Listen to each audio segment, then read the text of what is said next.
kalau saya bantah lagi kan jadi nggak enak gitu. Ya udah, hiduplah seperti air mengalir, nanti akan sampai ke laut, itu aja, mengalir aja. Jadi jangan dilawan arus itu, ya sudah, biarkan saja. Tidak ada yang tersakiti. Maggie tidak tersakiti, saya nggak tersakiti, anak-anak juga tersakiti. Jadi jangan terlalu lebay dengan kehidupan. Ya jangan nangis ya. Lo nangis sekarang ya. Ntar laki lo mati gak kawin lagi. Selesai ya. Jangan bersandiwara dengan kehidupan, nangis lo sesaat. Nggak perlu lah, kan udah mantan suami, nanti suami saya cemburu. Jodoh itu takdir Allah. Sebelumnya memang sudah banyak yang mau dikenalin, bahkan sempat sudah via telepon gitu ya. Tapi justru sama laki-laki ini saya nggak mau gitu loh, maksudnya kayaknya nggak klik deh gitu dari fotonya gitu. Terus tapi begitu pas ketemu dia tuh pakai masker, jadi aku belum lihat aslinya benar-benar gitu. Itu jantung aku tuh berdebar-debar kencang dari dia di depan pintu, terus masuk, dia ngomong masih pakai masker, dan pada saat itu sama anak-anak saya kenalin, dia langsung dikenalin sama anak-anak gitu. Anak-anak gimana? Ya kan pada saat itu kan kita cuma kenalan doang, bukan mau dijodohin nikahnya. Ya sahabat saya ngajak dinner bareng. Terus begitu dia ada kerjaan ke Jakarta lagi, kita ketemu lagi sama kakak ya kak. Jadi ya artinya ya udah, aku jatuh cinta sama dia. Dari fitnah, zina dan lain-lain, untuk menghindari hal-hal yang tidak diinginkan, maka dilakukan pernikahan secara sirih, secara agama.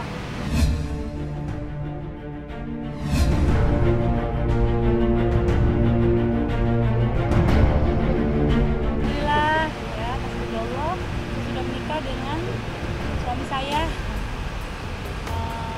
Buddha, beranak 2, asal dari Makassar. Tapi tidak bisa saya publikasikan untuk sekarang ini karena dia punya privasi. Saya makan privasinya karena dia juga bukan dari orang entertain, jadi dia tidak terbiasa. Profesinya dia adalah pengusaha ekspedisi. Nikahnya kapan? Berapa? Nikahnya kapan? 19 September 2020. Pernikahan secara agama ya, karena kan secara negaranya insya Allah di bulan November. Kawinnya seperangkat alat sholat dan seperangkat perhiasan berlian di Makassar. Ada rumah di Jakarta? Rumah di Jakarta dia ada, dan di Priok di Makassar ada. Duda anak juga, anak-anak Mami udah terima tentang statusnya. Udah tahu, saya udah ngajak ngomong anak-anak gitu. Kan memang dari pertama anak-anak udah kenal. Kalau aku pribadi udahlah, nggak usah ditanya kenapa, udahlah. Kalian lihat aja jawabannya. Perempuan mau nggak suaminya ngejawab kayak gitu? Gitu aja. Sakit mah biasa. Pak, kalau sakit biasa nggak diopname, Pak. Jadi kalau Bapak cuma kapasitasnya cuma doa, Bapak sama aja kayak orang lain. Terima kasih banyak. Aku udah nggak sanggup. Udah deh, nggak usah deh. Katanya nanti kalau saya sering diwanti-wanti sama dia, nanti kalau cerai dari saya nanti semua dosa ditanggung sendiri. Biarin dosa saya tanggung sendiri. Saya coba masuk surga dengan cara yang lain, jangan dengan cara poligami dengan Anda ya Bapak Kiwil. Bapak kan bilang nggak akan mau menceraikan saya gini-gini nih. Saya mau cerai, udah selesai, udah terserah Bapak ya. Demi Allah, demi Rasulullah Nabi Muhammad SAW, saya bercerai murni karena keinginan saya, karena ketidaksanggupan saya diperlakukan seperti itu. Dan saya bertemu dengan laki-laki ini setelah habis hitungan dari Mas Kiwil mentalak saya secara halus di WA. Itu sudah selesai 3 bulan baru saya berkenalan, baru dekatnya benar-benar dekat banget setelah sudah putusan cerai di 10 Agustus. Tidak ada tuh saya bercerai karena ada laki-laki lain, tidak ada. Setelah pandemik baru kita berkenalan. Dan pada saat proses aku menunggu 3 bulan selesai dari Mas Kiwil mentalak secara halus itu kita tidak ada komunikasi ya. Jadi baru benar-benar ketemu pertama kali itu di bulan Juni. Masa idah aku sekarang baru sebulan, baru 2 bulan lagi baru selesai. Tapi kan aku sudah sama Mas Kiwil sudah ditalak halus di bulan April. Saya sudah tidak menerima nafkah lahir batin dari Mas Kiwil dari bulan April. Ketemu Agustus, hitung aja. Mei, Juni, Juli, Agustus, berarti 4 bulan. Dalam selesai 4 bulan, 1 kali bersih haid, Harusnya sudah boleh. Kenapa? Karena saya sebelumnya memang sudah tidak ada nafkah lahir batin. Gitu loh. Kalau secara negaranya kita menghormati hukum yang ada di negara kita ya nanti sampai di bulan November baru nikah negaranya. Mas Dewi kan nggak ngasih nafkah lahir batin selama berbulan-bulan itu. Jadi saya cuma tinggal menunggu proses ketuk palu. Seharusnya dari ketuk palu juga secara agama mah udah bisa langsung nikah. Karena kan yang nikahin saya juga bukan orang sembarangan. Ini kiai loh, gitu loh. Jadi artinya dia lebih tahu.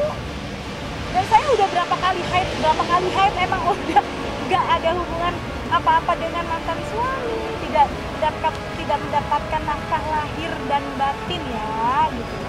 Beda sama yang bercerainya baru. Ini bercerai sekarang, masih tinggal serumah, besok putusan cerai, ya itu harus nunggu dong.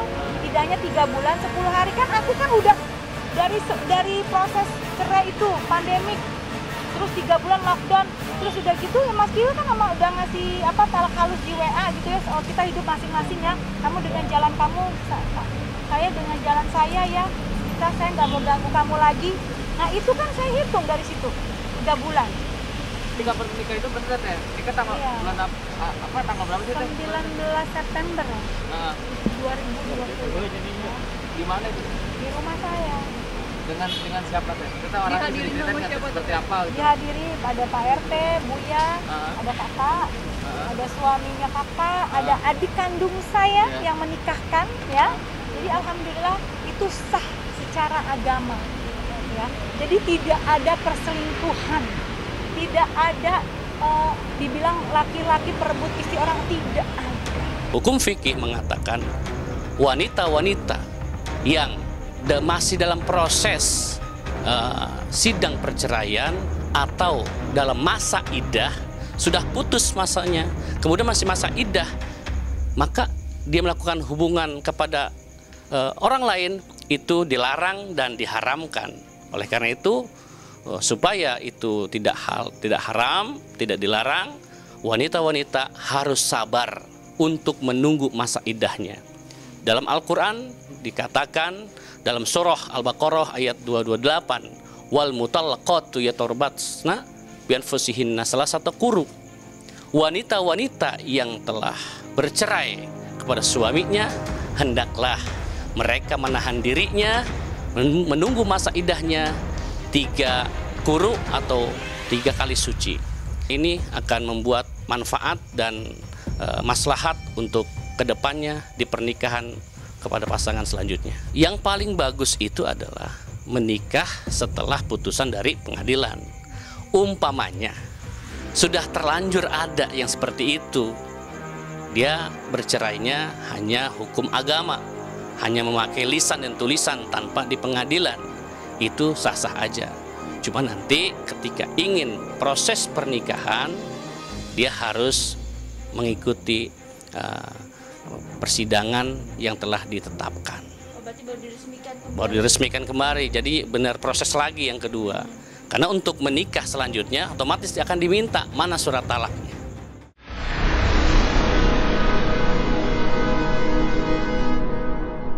Jadi jangan lupa untuk subscribe Cumi Cumi. Ditekan ya tombol lonceng merahnya.